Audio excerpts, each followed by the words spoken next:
فصعب ان الكره او مهارات الفريق المكسيكي تظهر في مثل هذه المواقف، عشان كده بيلجأ للتسديد وناجح فيه الى حد كبير جدا، ولكن تصويبات كثيره ولكنها بعيد عن التارجت.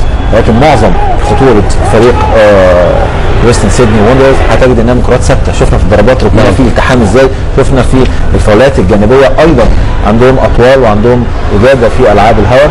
ولكن ارى ان ممكن المباراه تاخذنا الى ضربات ترجيح مثل ما شاهدنا المباراه الاولى امام مغرب تطواني واوكلاند سيتي. رجاء شكرا جزيلا.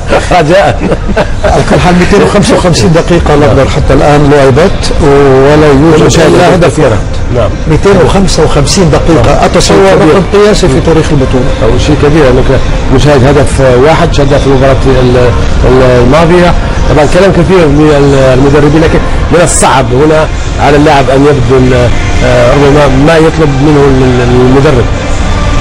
صحيح من الصعب حتى في الدقة في التمرير ولا العامل الملعب. شوف المياه الطريقة التي بها تخرج من الملعب ربما القرن الحجري محاولة المفروض في ماكينات خاصة هي التي تخرج المياه من